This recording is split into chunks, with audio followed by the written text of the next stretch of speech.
Okay, let's start logarithm mayhem. Okay, we already know what logarithms are, so let's just start with one. So we have let me get a better pen real quick. I don't want to start off with a bad pen.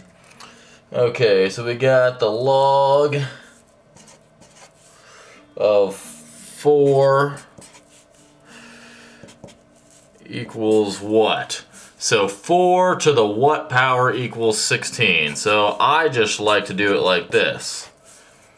Well, I know that 4 squared equals 16. So I'm going to say log 4 of 16 equals 2. Okay? I can do that. Okay, let's do another one. Let's go log 7 to the square root of 7. Okay, well, that means 7 to the what power equals this. So 7 to the what power equals square root of 7. Well, that's real. Square root of 7 is just 7 to the 1/2 power. So y equals 1/2. Not too bad, right? Let's do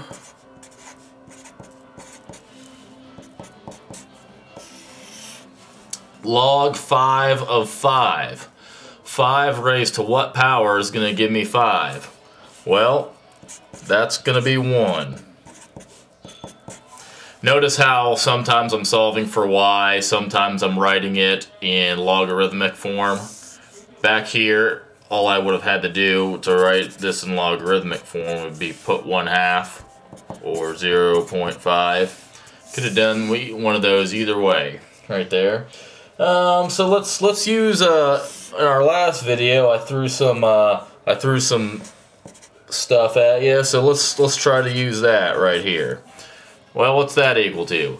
E to the what power gives me e to the 9x. Well, that's going to be 9 to the x. Okay? Not too bad right there. Let's do another one. Let's go e to the natural log of 5x squared. Okay? Remember, earlier I kind of did that thing where essentially you cancel this out and you're left with that. I'm not going to go into the algebraic way unless you really want me to, but that's pretty much how it goes right there. Okay. Now let's do some logarithmic algebra here. All right. I'm going to throw some actual equations out here, and we're going to do some solving for x. Okay. So let's see here. Let me write one down. Let's go log. I actually worked this one out first. I didn't make it up, because every time I make up a problem, it ends up kicking me in the butt. Okay. Log 3. I hope you can read that. That's a 3. Log 3 of x minus 1. What is this? This is 3 to the second power equals this, right? So that's 3 to the second power equals x minus 1. Okay, that's all I did. I mean, this is already given to us. Okay, so I do that. So 9 equals x minus 1. Then you convince yourself that x is equal to 10. It wasn't too bad. Not bad, right? Let's go. Here's another one, kind of like it. I'm going to go with blue on this one, and I have to write big because this is kind of a chunky marker.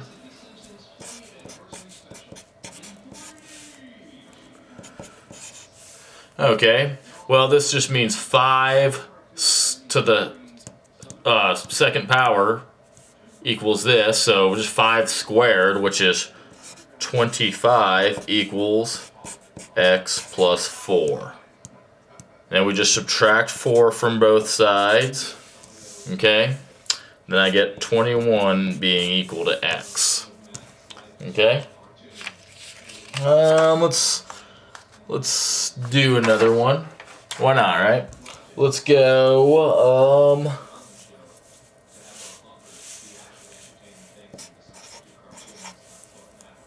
log 4 of x equals -3. Okay, so basically 4 raised to the -3rd equals x. Let's do that. 4 equals x. Another way to write that would be 1 over 4 to the 3rd. 4 times 4 is 16 times 4.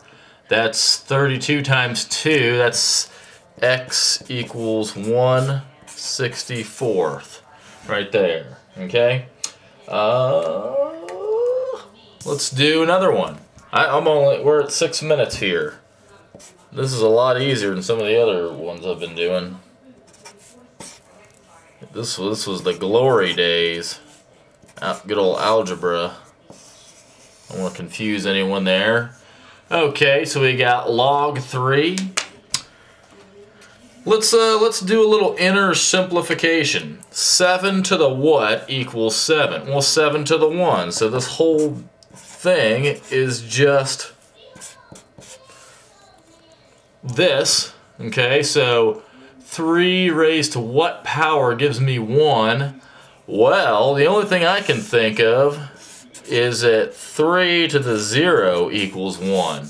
So this thing's worth 0. Okay? I think that pretty much wraps it up for now. I think you guys have pretty much got a good hat on that. Yeah, nothing too bad. I mean, it's kind of complicated. You know, you might have to think about your powers and stuff like that. You know, when in doubt, use a calculator. You know, so you know, I mean, don't use the calculator every time because you want to be able to, you know, fire away on a test. But that's pretty much it. So the next video, we're gonna learn some logarithm rules concerning products and whatnot. We're actually going to use them. We already talked about them a little bit, but I'll throw them out again. So see you in the next one.